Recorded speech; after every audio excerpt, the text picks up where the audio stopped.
ನಮಸ್ಕಾರ. ಇದೀಗ ತಾನೇ ಬಂದಿರುವ ಮುಖ್ಯವಾದ ಮಾಹಿತಿಗಳು. ಗೃಹಲಕ್ಷ್ಮಿ ಯೋಜನೆ ಬಾಕಿ ಕಂತು ಬಿಡುಗಡೆ. ಗೃಹಲಕ್ಷ್ಮಿ ಯೋಜನೆ ಬಗ್ಗೆ ಬಿಜೆಪಿಗರಿಂದ ಅಪಪ್ರಚಾರ ಎಂದು ಸಚಿವ ಲಕ್ಷ್ಮೀ ಹೆಬ್ಬಾಳ್ಕರ್ ಅವರ ಕಿಡಿ.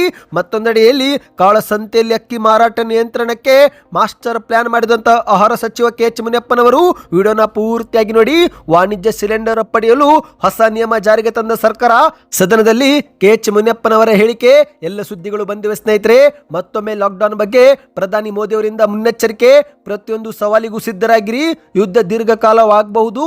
ಕೋವಿಡ್ ಸಮಯದಲ್ಲಿ ಯಾವ ರೀತಿ ಒಗ್ಗಟ್ಟಾಗಿದ್ದೆವೋ ಮತ್ತೊಮ್ಮೆ ಒಗ್ಗಟ್ಟಾಗಿರಬೇಕು ಎಂದು ಪ್ರಧಾನಿ ಮೋದಿ ಅವರು ಶಾಕಿಂಗ್ ಹೇಳಿಕೆ ಕೊಟ್ಟಿದ್ದಾರೆ. ನಾಳೆನೆ ಸರ್ವಪಕ್ಷ ಸಭೆಯೂ ಕೂಡ ಕರೆದಿದ್ದಾರೆ. ಏನಿದು ಮಾಹಿತಿ ನೋಡೋಣ ಸ್ನೇಹಿತರೆ. ಚಿನ್ನದ ಬೆಲೆ ಪಾತಾಳಕ್ಕೆ ಕುಸಿತಾ ಇದೆ. 1.28 ಲಕ್ಷಕ್ಕೆ ಇಳಿಕೆ ಆಗಲಿದೆ. ಎಲ್ಲ ಮಾಹಿತಿಗಳು ಬಂದಿವೆ. ಬೆಳ್ಳಿ ಬೆಲೆ ಎಷ್ಟು ಇಳಿಕೆ ಆಗುತ್ತೆ, ಚಿನ್ನದ ಬಗ್ಗೆ ಮಾಹಿತಿ, ಎಲ್ಲ ಸುದ್ದಿ ಡೀಟೇಲ್ ಆಗಿ ನೋಡೋಣ.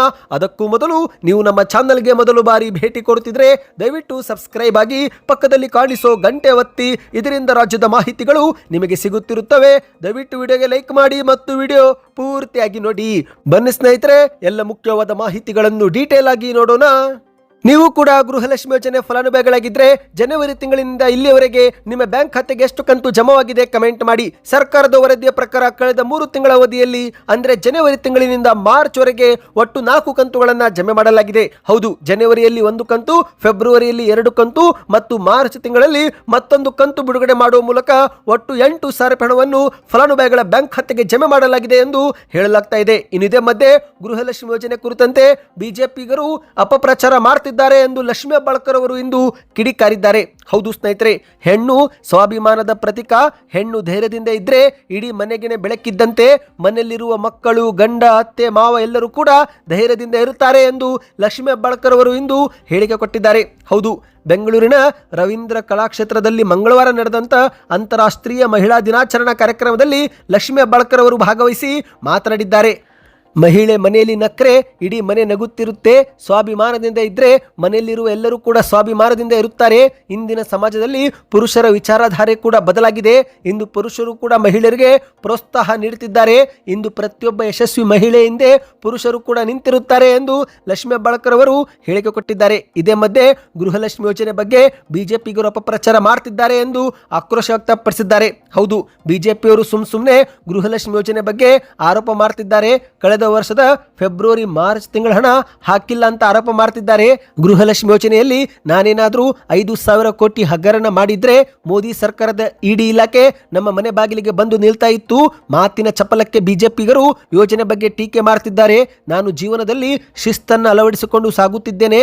ನಾನು ಸಚಿವೆಯಾದ ಬಳಿಕ ಮಹಿಳಾ ಮತ್ತು ಮಕ್ಕಳ ಅಭಿವೃದ್ಧಿ ಇಲಾಖೆಯಲ್ಲಿ ಸಾಕಷ್ಟು ಸುಧಾರಣೆ ತಂದಿರುವೆ ಎಂದು ಲಕ್ಷ್ಮೀ ಹೆಬ್ಬಾಳ್ಕರ್ ಅವರು ತಿಳಿಸಿದ್ದಾರೆ. ನಿಮ್ಮ ಬ್ಯಾಂಕ್ ಖಾತೆಗೂ ಗೃಹಲಕ್ಷ್ಮಿ ಯೋಜನೆಗಳ ಕಂತು ಜಮಾ ಆಗ್ತಿದೆಯಾ? ದಯವಿಟ್ಟು ಕಮೆಂಟ್ ಮಾಡಿ. ಬನ್ನಿ ಇದೀಗ ಎರಡನೇ ಮಾಹಿತಿಗೆ ಹೋಗೋಣ. ಇದೀಗ ಕಾಳಸಂತೆಯಲ್ಲಿ ಅಕ್ಕಿ ಮಾರಾಟ ನಿಯಂತ್ರಣ ಮಾಡುವುದಕ್ಕೆ ಆಹಾರ ಸಚಿವ ಕೆ.ಎಚ್. ಮುನಿಯಪ್ಪನವರು ಒಂದು ಮಾಸ್ಟರ್ ಪ್ಲಾನ್ ಮಾಡಿದ್ದಾರೆ. ಅದೇನೆಂದರೆ ಪಡಿತರ ಅಂಗಡಿ ಮತ್ತು ಗೋದಾಮುಗಳಿಗೆ ಸಿಸಿಟಿವಿ ಅಳವಡಿಕೆ ಕುರಿತಂತೆ ಸಚಿವ ಮುನಿಯಪ್ಪನವರು ಹೇಳಿಕೆಯನ್ನು ಕೊಟ್ಟಿದ್ದಾರೆ. ಹೌದು, ರಾಜ್ಯದಲ್ಲಿ ಅನ್ನಭಾಗ್ಯ ಯೋಜನೆಯಲ್ಲಿ ನೀಡಲಾಗುತ್ತಿರುವ ಅಕ್ಕಿಯನ್ನು ಪಾರದರ್ಶಕವಾಗಿ ಸರಬರಾಜು ಮಾಡಲು ಹಾಗೂ ಕಾಳಸಂತೆಯಲ್ಲಿ ಅಕ್ಕಿ ಮಾರಾಟವನ್ನು ನಿಯಂತ್ರಿಸಲು ರಾಜ್ಯದ ಎಲ್ಲಾ ಪಡಿತರ ಅಂಗಡಿಗಳಲ್ಲಿ ಸಿಸಿಟಿವಿ ಕಡ್ಡಾಯವಾಗಿ ಅಳವಡಿಸಲು ಕ್ರಮ ತೆಗೆದುಕೊಳ್ಳಲಾಗಿದೆ ಎಂದು ಕೆ.ಎಚ್. ಮುನಿಯಪ್ಪನವರು ಇಂದು ಹೇಳಿಕೆ ಕೊಟ್ಟಿದ್ದಾರೆ. ಹೌದು ಸ್ನೇಹಿತರೆ, ಬಡವರಿಗೆ ಸಿಗಬೇಕಾಗಿದ್ದಂಥ ಅಕ್ಕಿ, ಅನ್ನಭಾಗ್ಯ ಅಕ್ಕಿ ಅವ್ಯವಹಿತವಾಗಿ ಕಾಳಸಂತೆಯಲ್ಲಿ ಮಾರಾಟವಾಗ್ತಾ ಇದೆ. ಬಡವರಿಗೆ ಸಿಗಬೇಕಾದಂಥ ಅಕ್ಕಿ ಇತರೆ ರೈಸ್ ಮಿಲ್ಗೆ ಹೋಗುತ್ತಿದೆ. ಪಡಿತರ ಸಾಗಿಸುವ ಲಾರಿಗಳಿಗೆ ಹಳದಿ ಬಣ್ಣ ಇರಬೇಕೆಂಬ ನಿಯಮವೂ ಕೂಡ ಪಾಲನೆ ಆಗುತ್ತಿಲ್ಲ. ಹಾಗಾಗಿ ಸಿಸಿಟಿವಿ, GPS ಟ್ರ್ಯಾಕರ್ ಇನ್ನು ಮುಂದೆ ಅಳವಡಿಸುತ್ತೇವೆ ಎಂದು ಹೇಳಿಕೆಯನ್ನು ಕೊಟ್ಟಿದ್ದಾರೆ. ಹೌದು ಸ್ನೇಹಿತರೆ, 20,000 ನ್ಯಾಯಬೆಲೆ ಅಂಗಡಿಗಳಲ್ಲಿ ಮೊದಲ ಹಂತದಲ್ಲಿ ಈ ಒಂದು ಸಿಸಿಟಿವಿ ಕ್ಯಾಮೆರಾ ಹಾಗೂ ಎಲ್ಲಾ ಗೋದಾಮುಗಳಲ್ಲಿ ಸಿಸಿಟಿವಿ ಅಳವಡಿಸಲು ಸರ್ಕಾರ ತೀರ್ಮಾನಿಸಿದೆ ಎಂದು ಅವರು ಮಾಹಿತಿ ಕೊಟ್ಟಿದ್ದಾರೆ. ಈ ಬಗ್ಗೆ ನಿಮ್ಮ ಅನಿಸಿಕೆಯನ್ನು ನೀವು ನಮಗೆ ಕಮೆಂಟ್ ಮಾಡಿ. ಬನ್ನಿ ಇದೀಗ ಮತ್ತೊಂದು ಮಾಹಿತಿಗೆ ಹೋಗೋಣ. ನಿಮಗೆಲ್ಲರಿಗೂ ಗೊತ್ತಿರುವಂತೆ ಯುದ್ಧದ ಪರಿಣಾಮದಿಂದ ಭಾರತದಲ್ಲಿ ವಾಣಿಜ್ಯ LPG ಸಿಲಿಂಡರ್ ಮತ್ತು ಗೃಹ ಬಳಕೆ ಸಿಲಿಂಡರ್ ನಲ್ಲಿ ದೊಡ್ಡ ವ್ಯತ್ಯಯ ಉಂಟಾಗಿದ್ದು, ಇದೇ ನಡುವೆ ಈಗ ವಾಣಿಜ್ಯ ಸಿಲಿಂಡರ್ ಪಡೆದುಕೊಳ್ಳಲು ಸರ್ಕಾರ ಹೊಸ ನಿಯಮ ಜಾರಿಗೆ ತರಲು ಮುಂದಾಗಿದೆ. ಹೌದು, ಸ್ವತಃ ಆಹಾರ ಸಚಿವ ಕೆ.ಎಚ್. ಮುನಿಯಪ್ಪನವರು ಈ ಬಗ್ಗೆ ಇಂದು ಘೋಷಣೆ ಮಾಡಿದ್ದಾರೆ.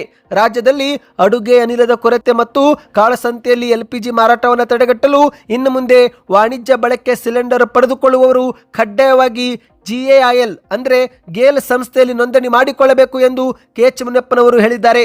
ಹೌದು ಸ್ನೇಹಿತರೆ, ಕಾಳಸಂತೆಯಲ್ಲಿ ಗ್ಯಾಸ್ ಸಿಲಿಂಡರ್ ಮಾರಾಟ ತಡೆಗಟ್ಟಲು ಎಲ್ಲಾ ವಾಣಿಜ್ಯ ಬಳಕೆದಾರರು ಗ್ಯಾಸ್ ಅಥಾರಿಟಿ ಆಫ್ ಇಂಡಿಯಾ ಅಂದ್ರೆ GAIL ನಲ್ಲಿ ಆನ್ಲೈನ್ ಮೂಲಕ ಅಥವಾ ಆಫ್ಲೈನ್ ಮೂಲಕ ತಮ್ಮ ಹೆಸರನ್ನು ನೋಂದಾಯಿಸಿಕೊಳ್ಳುವುದು ಕಡ್ಡಾಯ ಎಂದು ಹೇಳಿಕೆ ಕೊಟ್ಟಿದ್ದಾರೆ. ಕೇಂದ್ರ ಸರ್ಕಾರಕ್ಕೆ ಮುಖ್ಯಮಂತ್ರಿಗಳು ಪತ್ರ ಬರೆದ ಹಿನ್ನೆಲೆಯಲ್ಲಿ ವಾಣಿಜ್ಯ ಬಳಕೆದಾರರ ದೈನಂದಿನ ಬೇಡಿಕೆಯಲ್ಲೂ ಕೂಡ 20% ಸಿಲಿಂಡರ್ ಪೂರೈಸಲು ಕೇಂದ್ರ ನಮಗೆ ಒಪ್ಪಿಗೆ ನೀಡಿದೆ ಎಂದು ಮಾಹಿತಿ ಕೊಟ್ಟಿದ್ದಾರೆ. ಅಂದ್ರೆ ಸ್ನೇಹಿತರೆ, ಇನ್ನು ಮುಂದೆ ಪ್ರತಿದಿನ ರಾಜ್ಯಾದ್ಯಂತ 16,105 ಸಿಲಿಂಡರ್ಗಳನ್ನ ಒಂದು ಸರಬರಾಜು ಮಾಡುವ ಬಗ್ಗೆ KH ಮುನಿಯಪ್ಪನವರು ಇಲ್ಲಿ ಹೇಳಿಕೆ ಕೊಟ್ಟಿದ್ದಾರೆ. ಪ್ರತಿದಿನ ಶಿಕ್ಷಣ ಸಂಸ್ಥೆಗಳಿಗೆ 4,200 ಸಿಲಿಂಡರ್, ಸರ್ಕಾರಿ ಸಂಸ್ಥೆಗಳು, ವಿಮಾನ ನಿಲ್ದಾಣ ಮತ್ತು ರೈಲು ನಿಲ್ದಾಣಗಳಿಗೆ ಪ್ರತಿದಿನ 1,200 ಸಿಲಿಂಡರ್, ಕೃಷಿ ಸಂಬಂಧಿತ ಬಳಕೆದಾರರಿಗೆ ಪ್ರತಿನಿತ್ಯ 500 ಸಿಲಿಂಡರ್, ಹೋಟೆಲ್ ಸೇರಿದಂತೆ ಇತರೆ ವಾಣಿಜ್ಯ ಉದ್ದೇಶಗಳಿಗೆ ಪ್ರತಿದಿನ 10,000 ಸಿಲಿಂಡರ್ ಮತ್ತು ತುರ್ತು ಪರಿಸ್ಥಿತಿಗೆ 205 ಸಿಲಿಂಡರ್ ಮೀಸಲಿಡಲಾಗುವುದು. ಈ ಮೂಲಕ ಪ್ರತಿದಿನ 16,105 ಸಿಲಿಂಡರ್ ಅನ್ನ ಹಂಚಿಕೆ ಮಾಡುವ ಬಗ್ಗೆ KH ಮುನಿಯಪ್ಪನವರು ಇಲ್ಲಿ ಮಾಹಿತಿ ಕೊಟ್ಟಿದ್ದಾರೆ. ಒಟ್ಟಿನಲ್ಲಿ ಸ್ನೇಹಿತರೆ, ವಾಣಿಜ್ಯ ಬಳಕೆದಾರರು ಈಗ ಗೇಲ್ನಲ್ಲಿ ತಮ್ಮ ಹೆಸರನ್ನ ನೋಂದಣಿ ಮಾಡಿಕೊಳ್ಳುವುದು ಕಡ್ಡಾಯವಾಗಿದೆ. ಈ ಬಗ್ಗೆ ಇನ್ನಷ್ಟು ಮಾಹಿತಿ ಬೇಕಂದ್ರೆ ಕಮೆಂಟ್ ನಲ್ಲಿ ಸಿಲಿಂಡರ್ ನ್ಯೂಸ್ ಎಂದು ಕಮೆಂಟ್ ಮಾಡಿ. ಬನ್ನಿದೀಗ ಒಂದು ಶಾಕಿಂಗ್ ಮಾಹಿತಿಗೆ ಹೋಗೋಣ. ದೇಶದ ಪ್ರಧಾನಿ ನರೇಂದ್ರ ಮೋದಿ ಅವರು ಮತ್ತೊಮ್ಮೆ ಕೊರೋನಾ ರೀತಿಯಲ್ಲಿ ಲಾಕ್ಡೌನ್ ಆಗುವ ಮುನ್ನೆಚ್ಚರಿಕೆ ಕೊಟ್ಟಿದ್ದಾರೆ. ಹೌದು, ಪ್ರತಿಯೊಂದು ಸವಾಲಿಗೂ ಸಿದ್ಧರಾಗಿರಿ, ಯುದ್ಧ ದೀರ್ಘಕಾಲವಾಗಬಹುದು. ಕೊರೋನಾ ಸಮಯದಲ್ಲಿ ಯಾವ ರೀತಿ ಒಗ್ಗಟ್ಟು ತೋರಿಸಿದ್ರೋ ಮತ್ತೊಮ್ಮೆ ಆ ಶಕ್ತಿ ತೋರಿಸಬೇಕು ಎಂದು ಪ್ರಧಾನಿ ಮೋದಿ ಅವರು ಇಂದು ಕರೆ ಕೊಟ್ಟಿದ್ದಾರೆ. ಹೌದು ಸ್ನೇಹಿತರೆ, ಮಂಗಳವಾರ ರಾಜ್ಯಸಭೆ ಉದ್ದೇಶಿಸಿ ಮಾತನಾಡಿದಂತ ಪ್ರಧಾನಿ ಮೋದಿ ಅವರು ಪಶ್ಚಿಮ ಏಷ್ಯಾದಲ್ಲಿ ನಡೆಯುತ್ತಿರುವ ಅಮೆರಿಕ ಇರಾನ್ ಯುದ್ಧದ ಉಂಟಾಗುವ ಸವಾಲುಗಳನ್ನು ಎದುರಿಸಲು ನಾಗರಿಕರು ರೆಡಿಯಾಗಿರಬೇಕು ಎಂದು ಕರೆ ಕೊಟ್ಟಿದ್ದಾರೆ. ಪೆಟ್ರೋಲ್, ಡೀಸೆಲ್, ಗ್ಯಾಸ್ ಸಿಲಿಂಡರ್ ಪೂರೈಕೆಯಲ್ಲಿ ಆಗುತ್ತಿರುವ ಅಡಚಣೆಗಳು ಮತ್ತು ಹೆಚ್ಚುತ್ತಿರುವ ಹಣದುಬ್ಬರಗಳು ದೊಡ್ಡ ಮಟ್ಟದ ಪರಿಣಾಮ ಬೀರಬಹುದು. ಹಾಗಾಗಿ ಒಗ್ಗಟ್ಟಾಗಿರಬೇಕು ಎಂದು ಎಚ್ಚರಿಕೆ ಕೊಟ್ಟಿದ್ದಾರೆ. ಪರಿಸ್ಥಿತಿಯನ್ನು ನಿರ್ವಹಿಸಲು ಮತ್ತು ಸಾರ್ವಜನಿಕ ಹಿತಾಸಕ್ತಿ ಕಾಪಾಡಲು ನಮ್ಮ ಸರ್ಕಾರವು ಕೂಡ ಸಕ್ರಿಯವಾಗಿ ಕಾರ್ಯನಿರ್ವಹಿಸುತ್ತಿರುತ್ತದೆ. ಪ್ರತಿಯೊಂದು ಸವಾಲಿಗೂ ನಾವು ಸಿದ್ಧರಾಗಿರಬೇಕು. ಈ ರೀತಿಯಾಗಿ ನಾನು ನಾಗರಿಕರನ್ನು ಒತ್ತಾಯಿಸುತ್ತೇನೆ ಎಂದು ಮೋದಿ ಅವರು ಹೇಳಿಕೆ ಕೊಟ್ಟಿದ್ದಾರೆ.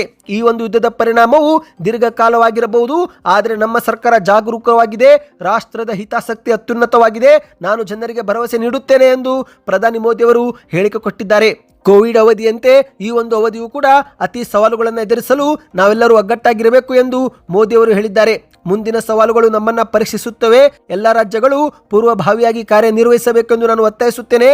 ಈ ಒಂದು ಯುದ್ಧದ ಪರಿಣಾಮವು ಭಾರತದ ಮೇಲೂ ಕೂಡ ಬೀರಲಿದೆ. ಅಂತಾರಾಷ್ಟ್ರೀಯ ವ್ಯಾಪಾರ ಮಾರ್ಗಗಳು ಅಸ್ತವ್ಯಸ್ತಗೊಂಡಿದ್ದು ಪೆಟ್ರೋಲ್, ಡೀಸೆಲ್, ಅನಿಲ ಮತ್ತು ರಸಗೊಬ್ಬರಗಳ ನಿಯಮಿತ ಪೂರೈಕೆಯಲ್ಲಿ ಅಡ್ಡಿಯಾಗಿದೆ. ಈ ಪರಿಸ್ಥಿತಿ ಭಾರತಕ್ಕೆ ಕಳವಳಕಾರಿಯಾಗಿದ್ದು ಸರ್ಕಾರವು ಕೂಡ ಪರಿಸ್ಥಿತಿಯನ್ನು ನಿಯಂತ್ರಿಸಲು ಮೇಲ್ವಿಚಾರಣೆ ಸಭೆ ಮಾಡ್ತಾ ಇದೆ ಎಂದು ಮೋದಿ ಅವರು ಇಲ್ಲಿ ಹೇಳಿಕೆ ಕೊಟ್ಟಿದ್ದಾರೆ. ಭಾರತ ಯಾವಾಗಲೂ ಶಾಂತಿ ಮತ್ತು ಸಂವಾದದ ಪ್ರತೀಕ. ಯುದ್ಧವು ಯಾರ ಹಿತಾಸಕ್ತಿಯನ್ನು ಕೂಡ ಪೂರೈಸುವುದಿಲ್ಲ, ಎಲ್ಲರಿಗೂ ಕೂಡ ಹಾನಿನೇ ಮಾಡುತ್ತೆ ಎಂದು ಮೋದಿ ಅವರು ಹೇಳಿದ್ದಾರೆ. ಅಂದ ಹಾಗೆ ಸ್ನೇಹಿತರೆ, ನಾಳೆನೆ ಸರ್ವಪಕ್ಷ ಸಭೆಯೂ ಕೂಡ ಕರೆಯಲಾಗಿದೆ. ಹೌದು ಸ್ನೇಹಿತರೆ, ನಾಳೆ ಪ್ರಧಾನಿ ಮೋದಿ ಅವರು ಜನಸಾಮಾನ್ಯರಿಗೆ ಒಂದು ಶಾಕ್ ಕೊಡುವ ಸಾಧ್ಯತೆ ಇದೆ. ಪಶ್ಚಿಮ ಏಷ್ಯಾ ಬಿಕ್ಕಟ್ಟಿನ ಕುರಿತಂತೆ ಚರ್ಚಿಸಲು ಪ್ರಧಾನಿ ಮೋದಿ ನೇತೃತ್ವದ ಕೇಂದ್ರ ಸರ್ಕಾರ ಮಾರ್ಚ್ 25 ಅಂದ್ರೆ ನಾಳೆ ಸಂಜೆ 5 ಗಂಟೆಗೆ ಸರ್ವಪಕ್ಷ ಸಭೆ ಕರೆದಿದೆ. ಈ ಒಂದು ಸಭೆಯಲ್ಲಿ ಮತ್ತೊಮ್ಮೆ ಲಾಕ್ಡೌನ್ ಘೋಷಣೆ ಆಗುತ್ತಾ ಎಂಬ ಕುರಿತಂತೆ ನಾವು ಕಾದು ನೋಡಬೇಕಾಗಿದೆ. ಹೌದು, ಭಾರತಕ್ಕೆ ಉಂಟಾಗಿರುವ ಸವಾಲನ್ನ ಒಗ್ಗಟ್ಟಾಗಿ ಯಾವ ರೀತಿ ಎದುರಿಸಬೇಕೆಂಬ ಕುರಿತಂತೆ ನಾಳೆ ವಿಚಾರ ವಿಮರ್ಶೆ ಮಾಡುವ ಒಂದು ಸಲುವಾಗಿ ಈ ಒಂದು ಸಭೆ ಕರೆಯಲಾಗಿದೆ. ರಕ್ಷಣಾ ಸಚಿವ ರಾಜನಾಥ್ ಸಿಂಗ್ ಅವರ ಅಧ್ಯಕ್ಷತೆಯಲ್ಲಿ ಈ ಒಂದು ಸಭೆ ನಡೆಯಲಿದೆ. ಪ್ರಧಾನಿ ಮೋದಿ ಅವರು ಕೂಡ ಈ ಒಂದು ಸಭೆಯಲ್ಲಿ ಭಾಗಿಯಾಗಲಿದ್ದಾರೆ ಎಂದು ಹೇಳಲಾಗ್ತಾ ಇದೆ. ಇನ್ನು ನಿಮ್ಮ ಪ್ರಕಾರ ಲಾಕ್ಡೌನ್ ಆಗಬೇಕು ಆಗಬಾರ್ದು ಪ್ರತಿಯೊಬ್ಬರು ಕಮೆಂಟ್ ಮಾಡಿ ಸ್ನೇಹಿತರೆ. ಇದರಿಂದ ಒಂದು ಉತ್ತಮ ಫೀಡ್ಬ್ಯಾಕ್ ಸಿಗುತ್ತೆ. ಬನ್ನಿದೀಗ ಕೊನೆಯ ಮಾಹಿತಿಗೆ ಹೋಗೋಣ. ಚಿನ್ನ ಮತ್ತು ಬೆಳ್ಳಿ ಪಾತಾಳಕ್ಕೆ ಕುಸಿತ ಇದೆ. ಹೌದು, ಜಾಗತಿಕ ಮಾರುಕಟ್ಟೆಯಲ್ಲಿನ ಏರಿಳಿತ ನಡುವೆನೆ ಹಳದಿ ಲೋಹ ಪ್ರಿಯರಿಗೆ ಸಿಹಿ ಸುದ್ದಿ ಸಿಕ್ಕಿದೆ. ಸಾಮಾನ್ಯವಾಗಿ ಯುದ್ಧದ ಸಮಯದಲ್ಲಿ ಪ್ರತಿ ಬಾರಿ ಏರಿಕೆ ಆಗುತ್ತಿದ್ದಂತ ಚಿನ್ನ ಈ ಬಾರಿ ಆಶ್ಚರ್ಯ ಎನ್ನುವಂತೆ ಅಚ್ಚರಿ ರೀತಿಯಲ್ಲಿ ಇಳಿಕೆ ಆಗ್ತಾ ಇದೆ. ಹೌದು ಸ್ನೇಹಿತರೆ, 1,82,000 ರೂಪಾಯಿವರೆಗೆ ಮುಟ್ಟಿದ್ದಂತ 10 ಗ್ರಾಮ್ 24 ಕ್ಯಾರೆಟ್ ಬಂಗಾರ ಮಾರ್ಚ್ 24ರಂದು ಕುಸಿದು 1,37,000 ರೂಪಾಯಿ ಆಗಿದೆ. ಅಂದ್ರೆ ಚಿನ್ನ ಮತ್ತು ಬೆಳ್ಳಿ ಬೆಲೆಯಲ್ಲಿ ದೊಡ್ಡ ಮಟ್ಟದ ಕುಸಿತ ಈಗ ಮತ್ತೆ ಮುಂದುವರೆದಿದೆ ಸ್ನೇಹಿತರೆ. ಇದೀಗ ಚಿನ್ನದ ಬೆಲೆಯಲ್ಲಿ ಮತ್ತೊಮ್ಮೆ ಕುಸಿತವಾಗಿದೆ. 10 ಗ್ರಾಮ್ 24 ಕ್ಯಾರೆಟ್ ಬಂಗಾರ 1,37,000 ಎಂದು ಹೇಳಲಾಗುತ್ತಿದ್ದು, ಇತ್ತ ಬೆಳ್ಳಿ ಬೆಲೆಯೂ ಕೂಡ ದೊಡ್ಡ ಮಟ್ಟದಲ್ಲಿ ಕುಸಿತವಾಗಿದೆ. 1 ಕೆಜಿ ಬೆಳ್ಳಿ ಬೆಲೆ ಈಗ 2,30,000 ರೂಪಾಯಿ. ಹೌದು, ಈ ಒಂದು ಹಿಂದೆ 4,20,000 ರೂಪಾಯಿ ಗರಿಷ್ಠ ದಾಖಲೆ ಮುಟ್ಟಿತ್ತು. ಈಗ ಬೆಳ್ಳಿಯಲ್ಲಿ 50% ಕುಸಿತವಾಗಿರುವುದು ಅಚ್ಚರಿ ತಂದಿದೆ. ಈ ಒಂದು ಹಿಂದೆ 4 ಲಕ್ಷ ಆಸುಪಾಸು ಖರೀದಿ ಮಾಡಿದವರು ದೊಡ್ಡ ಮಟ್ಟದ ನಷ್ಟವನ್ನೇ ಎದುರಿಸುತ್ತಿದ್ದಾರೆ. ಹೌದು ಸ್ನೇಹಿತರೆ, ಮಧ್ಯಪ್ರಾಚ್ಯದಲ್ಲಿ ಯುದ್ಧದ ಪರಿಣಾಮ ಕಚ್ಚಾ ತೈಲ ಬೆಲೆ ಏರಿಕೆ ಏರಿಕೆ ಆಗಿದೆ. ಅಮೆರಿಕನ್ ಡಾಲರ್ ಬಲಿಷ್ಠವಾಗಿದೆ. ಹಾಗಾಗಿನೇ ಚಿನ್ನ ಮತ್ತು ಬೆಳ್ಳಿ ಕುಸಿತವಾಗ್ತಾ ಇದೆ. ಮುಂಬರುವ ದಿನಗಳಲ್ಲಿ ಇನ್ನಷ್ಟು ಚಿನ್ನ ಬೆಳ್ಳಿಯಲ್ಲಿ ಕುಸಿತವಾಗುವ ಸಾಧ್ಯತೆ ಇದೆ ಎಂದು ಆರ್ಥಿಕ ತಜ್ಞರು ಅಭಿಪ್ರಾಯಪಟ್ಟಿದ್ದಾರೆ. ನಿಮ್ಮ ಪ್ರಕಾರ ಚಿನ್ನ ಬೆಳ್ಳಿ ಕುಸಿತವಾಗಬೇಕು, ಏರಿಕೆ ಆಗಬೇಕು ಎಂಬುದನ್ನು ಕಮೆಂಟ್ ಮಾಡ್ತಾ, ಈ ಎಲ್ಲ ಮಾಹಿತಿಗಳು ಇಷ್ಟವೆನಿಸಿದರೆ ವಿಡಿಯೋಗೆ ಲೈಕ್ ಮಾಡಿ ಮತ್ತು ವಿಡಿಯೋ ನಿಮ್ಮ ಎಲ್ಲ ಗ್ರೂಪ್ನಲ್ಲಿ ವಿಡಿಯೋನ ಶೇರ್ ಕೂಡ ಮಾಡಿ.